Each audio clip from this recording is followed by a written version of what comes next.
vamos! I want to give this goal to my family, my girlfriend, to everyone, for these people. Come on. Thank you. Yeah! Vamos! Finally! Win! Win, win, win! Come on. Pick up point. Pick up point. Second place, huh?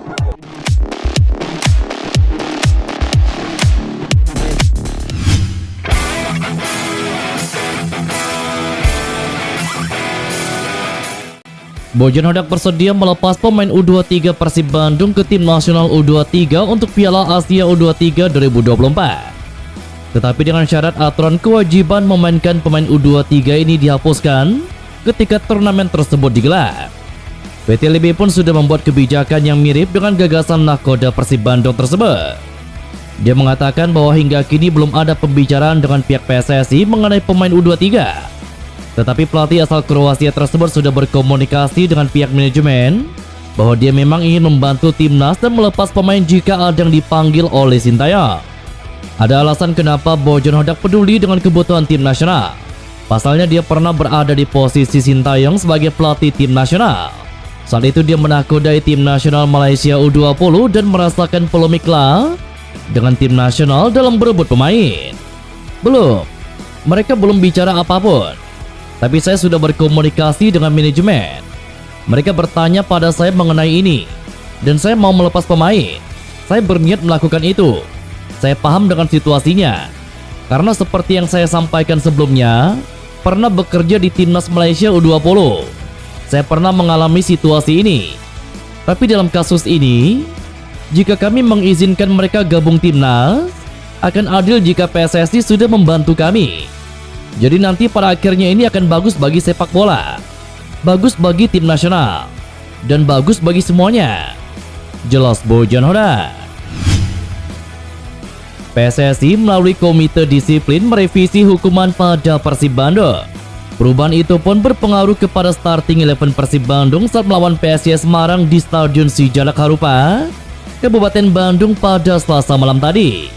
Persib Bandung sebelumnya tidak bisa memainkan pemainnya, yakni Alberto Rodriguez Martin, karena mendapatkan kartu merah di laga sebelumnya kontra Barito Putra. Persib pun mempersiapkan tim tanpa Alberto. Namun perubahan pun terjadi sebelum pertandingan tersebut. Dalam daftar susunan pemain yang dirilis Liga Indonesia baru, nama Alberto justru muncul dalam starting 11. Pada larangan bermain ada nama Nick Wipers yang tidak bisa dimainkan karena adanya revisi kartu merah oleh Komisi Disiplin PSSI. Perubahan susunan pemain ini pun dilakukan oleh pelatih Persib Bandung Bojonhodak. Posisi ini akhirnya digantikan oleh Alberto. Alberto pun dipasangkan dengan pemain muda Persib Bandung yakni Kakang Rudianto. Sampai video ini dikerjakan, belum ada konfirmasi dari pihak Persib Bandung maupun PSSI soal perubahan tersebut. Memang ada kejutan di susunan pemain starter Persib Bandung dalam laga kontra PSIS Semarang malam tadi. Alberto yang terkena kartu merah di laga melawan Barito Putra masuk dalam 11 pemain pertama. Sedangkan Nick tercatat sebagai pemain yang terkena skorsing. Hodak pun buka suara dan menyoroti keputusan Komdis PSSI yang mendadak memberikan surat di hari pertandingan melawan PSIS Semarang pada Selasa kemarin. Ini menjadi kali pertama dia mendapatkan keputusan mendadak di hari pertandingan. Hodak menyoroti karena selama masa persiapan jelang laga, nama Nick Wipers yang dipersiapkan. Namun tiba-tiba PSSI memberikan surat resmi Komdis PSSI. Bagi pelatih ini tentu menyulitkan pelatih karena dia harus mengubah komposisi secara mendadak. Saya mau mengatakan bahwa ada hal sangat lucu terjadi. Dalam 30 tahun karir saya di sepak bola profesional, saya belum pernah merasakan situasi di hari pertandingan Komdis Federasi mengirimkan surat bahwa ada satu pemain bisa bermain dan ada pemain lainnya tidak bisa bermain. Dalam beberapa hari terakhir, kami berlatih bersama Nick, dan tiba-tiba Nick tidak bisa bermain dan Alberto bisa. Ini hal yang lucu dan tidak profesional. Jadi ini tentunya hal yang perlu diubah karena mungkin orang-orang tidak mengerti apa pengaruh dari keputusan ini. Kami berlatih untuk pertandingan dan ini bukanlah PlayStation yang bisa saja dengan mudah mengeluarkan pemain dan memasukkan pemain lainnya. Ini tidak bisa terjadi di kehidupan nyata. Jelas Bojonhodak.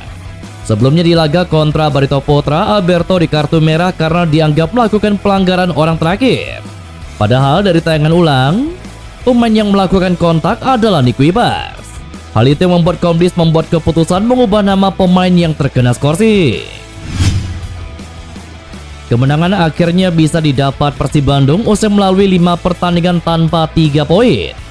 PSIS dicukur habis 3-0 dalam laga di Stadion Sijalak Harupat pada Selasa malam tadi. Keunggulan lahir berkat gol Stefano Betrem, David da Silva, dan gol bunuh diri dari pemain PSIS Semarang. Bojan Hodak pun senang dengan hasil positif timnya. Dia puas karena performa bagus diperlihatkan untuk mengantongi 3 poin. Bahkan menurutnya Persib Bandung bisa saja unggul lebih telak jika bisa memanfaatkan peluang-peluang lainnya. Yang tambah membuatnya senang adalah penampilan yang stabil selama 90 menit. Di 2 laga sebelumnya Persib Bandung bermain imbang karena kecolongan di menit akhir. Tapi kali ini timnya bisa bermain stabil dan para pemain pengganti bisa menjaga intensitas hingga peluit akhir berbunyi. Pemain pengganti seperti Victor Bonivo, Rahmat Irianto, Edo Febriansyah, Ezra Walian, dan Arsan Makarin bisa membuat Persib Bandung mempertahankan keunggulan hingga akhir. Mengenai pertandingan, kami bermain dengan bagus. Kami menang 3-0 dan kami bisa mendominasi permainan. Kami bisa menghasilkan beberapa gol lagi sebenarnya. Tapi berkaca dari 2 pertandingan sebelumnya, kami tampil bagus hanya 70 menit. Tapi sekarang bermain 90 menit. Dan di 2 laga terakhir pemain yang masuk dari bench tidak memberikan perbedaan. Kali ini mereka memberi perbedaan. Dan itu menjadi alasan kami bisa meraih kemenangan. Jelas Bojan Hodak.